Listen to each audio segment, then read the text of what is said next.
Welcome back. You're watching Conflict Hotline. Now we're going to watch as Miki works with Casey, the second part of our same relationship, sleeping with someone else theme. Thanks. Hi, Casey. Hi. I bet you're in a lot of pain. I am. Yeah. You already talked to Dan. Yes, I did. So are you on his side? So you want to really, really, really trust that I can hear you and understand your experience. Yeah. Yeah.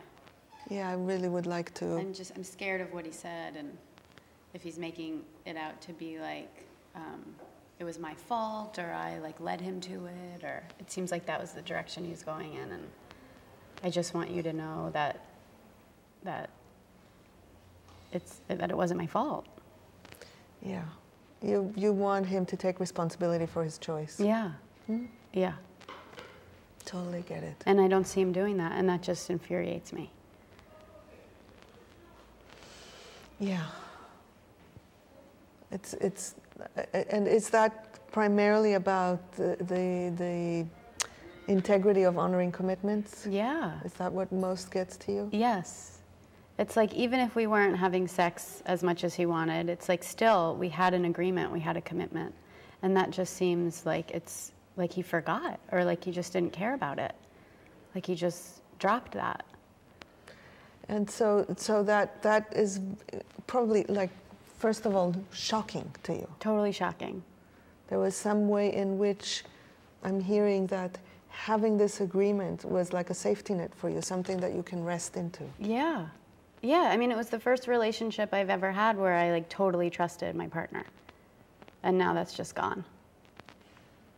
I never thought he would do this. You know, friends of mine have had their partners cheat, and it's like, and I always thought, you know, Dan never would do that. Dan would never do that to me. And now it's like I don't even know who he is. So it's almost, yeah, like what you're saying, it's like the whole structure of reality is shaking up, and you need to kind of like figure out and reorient yourself again to what's happening. Yeah, totally disorienting.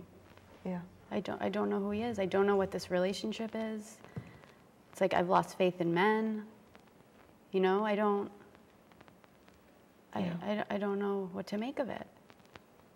Yeah. So the level at which this is hitting you is really shaking up everything for you. Totally. Hard to even know where to look, what to do, where to put your feet. Yeah, it's totally devastating. And then when he says things like, well, it's because we didn't have sex, it's like, it just makes me feel like he doesn't even know me or care about me, or like or remember why we weren't having sex, or like remember the closeness and the intimacy between us. So you really, really, up until that moment, I mean, right now probably you don't even know what's going on, but somewhere before, the relationship was really deeply meanuful for you. Yes. The closeness and love between you. Yes. You cherished it. Yes, and I thought he did too. And you wanted that to be like a mutual commitment, and from where you are, just the commitment included working on whatever the obstacles are to free sexual flow between you. Yes, exactly. I thought we were in it together. And you wanted to be seen for what you were doing and how you were working towards more closeness between you. Yeah. Yeah. Yeah. And something about really wanting the care, even to stretch towards you at a difficult time, and trust the relationship that you wanted. Yeah, to come to me and say, like, I'm really tempted, this is really difficult for me, you know, to let me in. I feel shut out.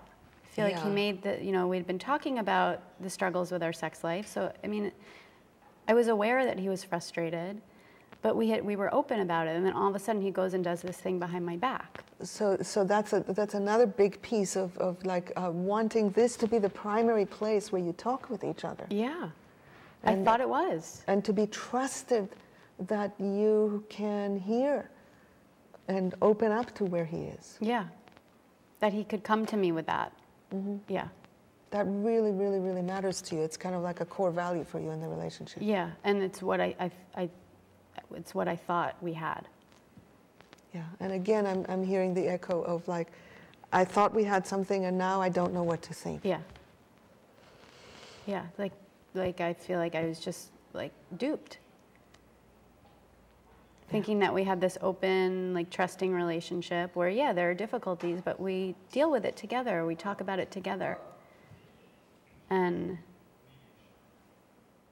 I guess that's not what it was. Yeah. So what was it? I don't know what it was. So it's just like not being able to understand and make sense is really tearing you up. Yeah. Yeah. So it's like, do I leave him? I don't know what to do. Yeah. I don't want to be with someone I can't trust, but I love him. Yeah. So the dilemma is how do you face him and you and what's happened in a way that allows you to make choices together? Mm-hmm. That's what I'm seeing as what we're trying to do here. Mm-hmm. Yeah, but it's like I don't even want to like. It feels scary to even like talk to him because I don't know if what he's saying is the truth. I don't know if he's lying. I don't know if these whole past 3 years were it's just an act. Like I don't. You want to have some ground that you can stand on to trust something, to have a foundation. Yeah. Yeah. And you have no idea what that would be. No. It's scary. It's really scary. Yeah.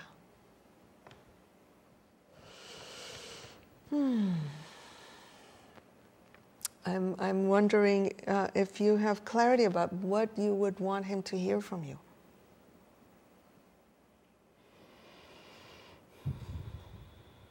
I mean, I guess I want him to know how scary it is for me to not trust him.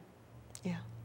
And to not know what he's capable of, to not know who he is, to not know what's real, to not know how he actually feels about me, whether he actually cares about me or not. Mm-hmm. Yeah. I have a sense that he might have a whole lot more ease hearing that than what you said to him in your earlier conversation. Mm. You want to know why? Because I was so mad. Because you were talking about him and what's wrong with him, Mm-hmm. and now what you're talking about is what's going on inside of you. Mm-hmm. So there's a lot more vulnerability and openness there. Mm-hmm. So it's much easier for another person to hear you. That makes sense. So I want to take a moment to see if there's anything else you want to say or hear from me before we arrange a time for the two of you to meet. I'm nervous about the meeting. So I guess I just want you to know that. Mm-hmm. Yeah. And you're nervous because you're not, which part of it? You're not confident in what you will say and what he will say? I'm nervous about like being around him without yelling, or like what you're suggesting is to kind of like share myself vulnerably. Mm-hmm. I'm nervous about that because I don't know what he's going to do with that. I don't trust him. Yeah. So that to me is very important for him to know, that you don't trust him. Mm-hmm. And then we can work with the truth of what's there in the moment, step by step. That's part of what I will do when we are together.